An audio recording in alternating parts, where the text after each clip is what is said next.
BJP வந்துரும். சீமானுக்கு போட்டீங்கன்னா பிஜேபி வந்துடும். அதை சொல்றதுக்கு நீ எதுக்கு இருக்கு? செத்துப்போ, விஷமுடி செத்துப்போ. எனக்கு போட்டா நான் தாண்டா வருவேன். அது அப்புறம் பிஜேபி வரும். முட்டாப்பல அவங்க பேசுறத பாருங்களேன். பாரு, பிஜேபியை கால் உண்ட விட மாட்டோம். ஏன் கால் உண்ற? அவங்க கால் உண்ட மாட்டான். ஏன்? நீ தான் தோல்ல தூக்கிட்டு வரியே. அவன் காலை எதுக்கு உண்ற? பிஜேபி வந்துரும்னு குடுகுடு படிக்கிறதுக்கு எதுக்கு நீ வர விட மாட்டேன் என்று சொல்ற வீரனாச்சு.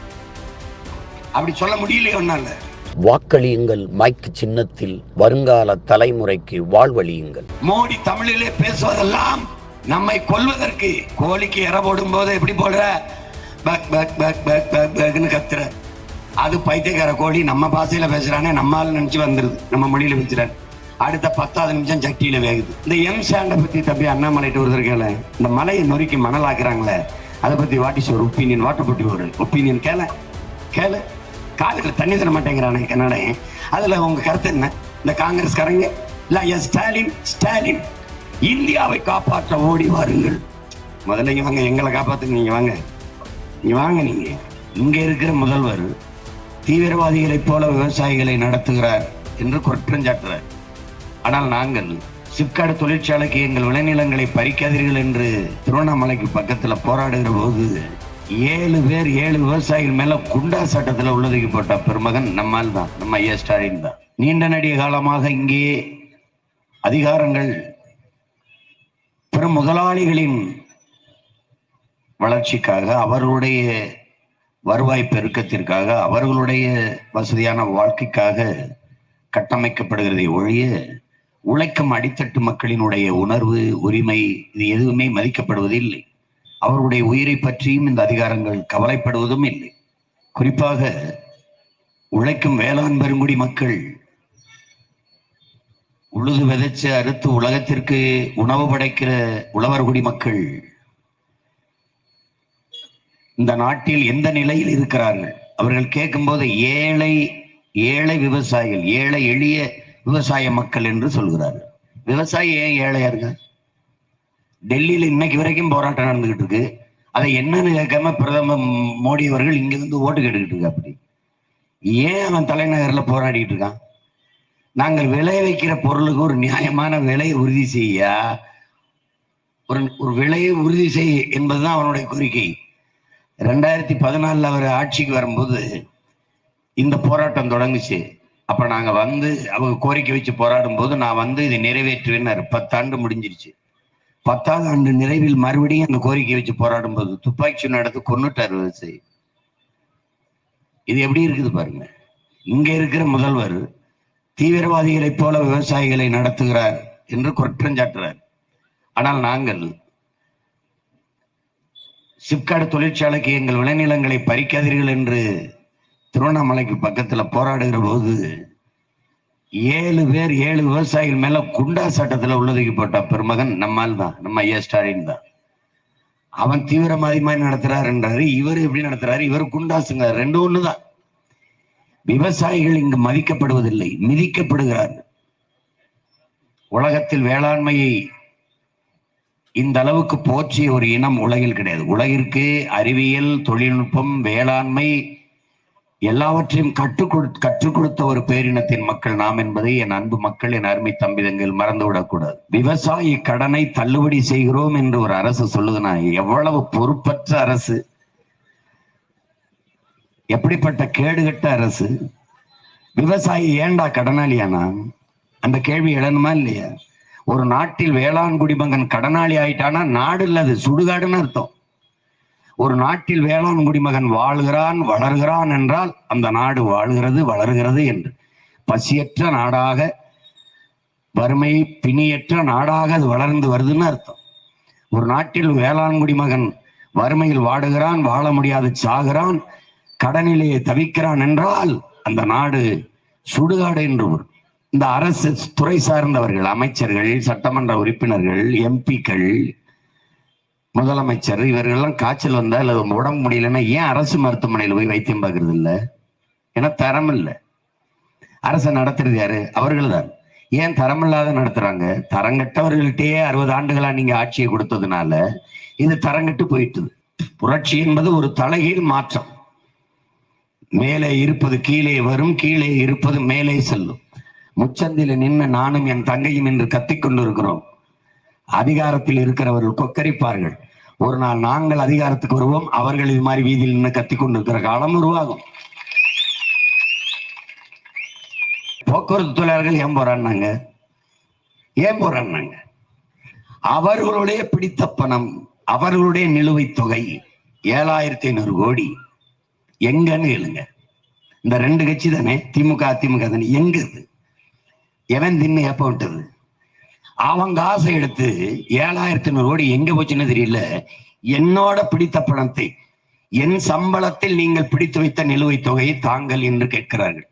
இது எவ்வளவு நியாயமான உரிமையான கோரிக்கை. இதற்கு இந்த அரசுகள் செவிசாய்த்தது உண்டா? நீங்க எல்லாம் என்ன நினைப்பீங்க? இந்த போக்குவரத்து தொழிலாளர் போறாங்க, நீங்களுக்கு ஒரு வேலை இல்லை, அவங்க தான் போராடுறீங்க. ஐயோ, அவங்க மக்களுக்கு நியாயத்தை ஒரு தடவை நினைச்சு பாரு. நாளைக்கு அதே மாதிரி நீ வீதியில் நிக்கலாம், நிக்க வைப்பார்கள். போக்குவரத்து தொழிலாளி அவன் யாரு, எனக்கு மானியம் என் காசை கொடுப்பான்னு நினைக்கிறேன். நீங்க எப்படித்தானே பாக்குறீங்க. என்னை எடுத்துக்கிறேன், நாங்க போக்குவரத்து தொழிலாளி ஓய்வு பெற்றிருக்கேன்னு வைங்களேன். நான் என்ன நினைப்பேன்னா, சிறுக சிறுக நமக்கு பிடித்த பணம் இருக்கு வரும், நம்ம பொண்ணுக்கு நல்லபடியா கல்யாணம் பண்ணி வச்சிடலான்னு நினைப்பேன். தரல என்ன பண்றது? நான் ஓய்வு பெற்றவரை நிம்மதியா வாழலாம்னு ஒரு கிரவுண்டு இடத்த வாங்கி கடனை வாங்கி வங்கியில வீடு கட்டியிருப்பேன். இந்த பணம் வரும், அந்த வங்கி கடனை கட்டிட்டு நிம்மதியா வாழ்ந்து சாகலாம்னு. பணம் வரல, இப்ப என்ன பண்ணலாம்? இப்படி ஒவ்வொருத்தனுக்கும் பிரச்சனை இருக்குல்ல. அந்த அடுத்தவன் பிரச்சனையை எண்ணி பார்ப்பவன் எவனோ, அடுத்தவன் கண்ணீரை துடைக்க கை நீட்டுபவன் எவனோ, அவன்தான் தலைவனா இருக்க முடியும். பிஜேபி வந்துடும், சீமானுக்கு போட்டீங்கன்னா பிஜேபி வந்துடும். அதை சொல்றதுக்கு நீ எதுக்கு இருக்கு? செத்துப்போ, விஷமுடி செத்துப்போ.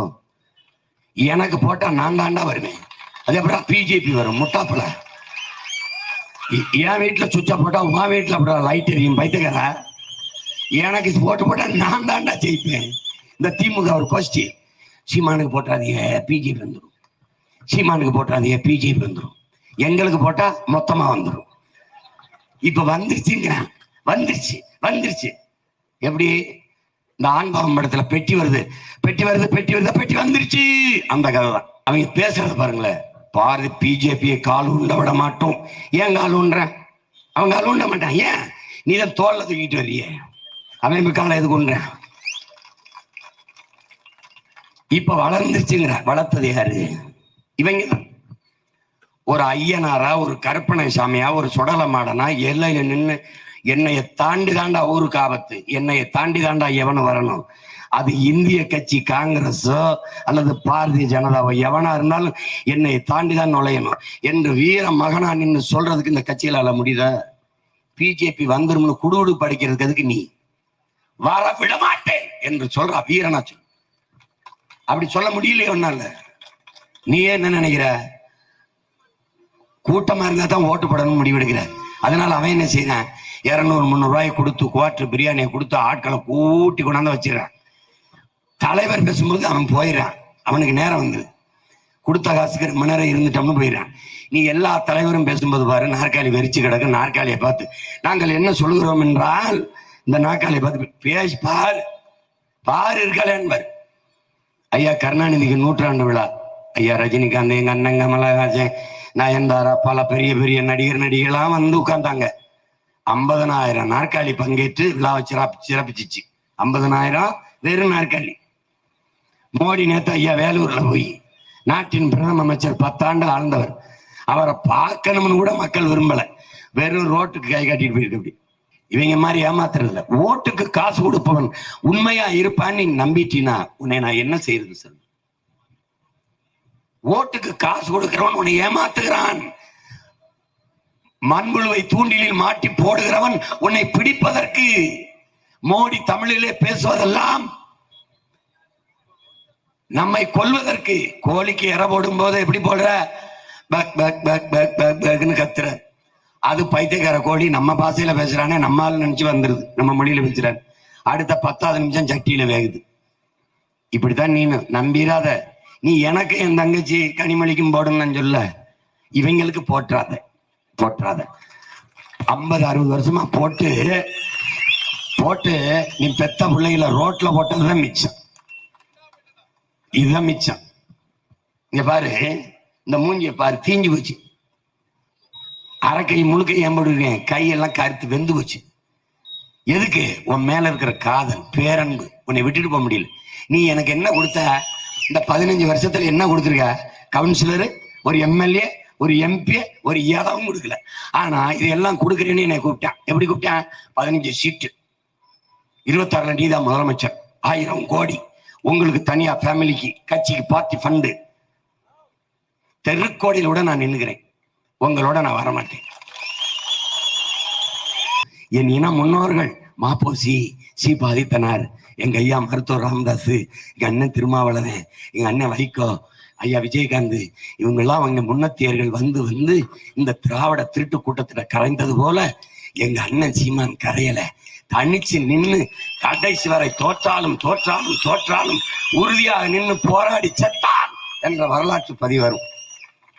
நின்னாயா, தனிச்சு நின்னாயா, ஒத்த ஓட்டுனாலும் அவனுக்கு, அவன் கொள்கைக்கு, அவன் தம்பி தங்கச்சி உழைப்பு கிடைச்ச ஓட்டு. அப்படி ஒரு கட்சியை சொல்ல சொல்லு, ஒரு கட்சியை சொல்ல சொல்லு. எனக்கு 7 விழுக்காடு ஓட்டு, 32 லட்சம் ஓட்டு, என் ஓட்டு என் தம்பி தங்கள் உழைப்புக்கு ஓட்டு. அப்படி ஒரு கட்சியை சொல்ல சொல்லு, சொல்ல சொல்ல பார்ப்போம். ஒருத்தனுக்கும் சொல்ல முடியாது. கூட்டத்துல நின்று கும்மி அடிப்பான். நான் புலி, நான் வேட்டைக்கு போகும்போது 10 நாயை நிறைய கூட்டிட்டு போனா நல்லா இருக்காது. நான் தனியாக தான் போய் வேட்டையாடணும். மலையை மணலை வித்து திங்கிறவனை நீ தலைவன் நினைச்சிட்டு இருக்க. திருட்டு பயில போய் அதிகாரத்தில் உட்கார வச்சிருக்க எல்லா பயிலையும். இந்த எம் சாண்டை பத்தி தம்பி அண்ணாமலைட்டு ஒருத்தர் கேள, இந்த மலையை நொறுக்கி மணல் ஆக்குறாங்களே, அதை பத்தி வாட் இஸ் ஒரு ஒப்பீனியன், வாட்டப்பட்டி ஒரு ஒப்பீனியன் கேள கேளு. காலையில் தண்ணி தர மாட்டேங்கிறானே கன்னட, அதுல உங்க கருத்து என்ன? இந்த காங்கிரஸ்காரங்க இல்ல ஸ்டாலின், ஸ்டாலின் இந்தியாவை காப்பாற்ற ஓடி வாருங்கள். முதல்ல இங்க வாங்க, எங்களை காப்பாத்துங்க. நீங்க வாங்க, நீங்க வாங்க. நீங்க இந்தியாவை காப்பாற்ற போறாது. ஏன்னு எல்லா உரிமையையும் இந்திய அரசு பறித்து கொண்டு போனது, அதுக்காக காப்பாற்ற போறாரு. எது காப்பாற்ற போற அப்படி தெரியுமில்ல? கல்வி உரிமை எடுத்துக்கொண்டு, மருத்துவ உரிமை எடுத்துக்கொண்டு, மின் உற்பத்தி விநியோக உரிமை எடுத்துக்கொண்டு, மொத்த வரியும் சுருட்டி கொண்டு போகுதுல, அதுக்காக இந்தியா காப்பாற்ற போறாப்ல. உன்னையே நீ காப்பாற்றிக்கொள். Survival of fittest. வாக்களியுங்கள் மைக் சின்னத்தில், வருங்கால தலைமுறைக்கு வாழ்வழியுங்கள். மின்னம்பலம்.com, தமிழின் முதல் மொபைல் பத்திரிகை.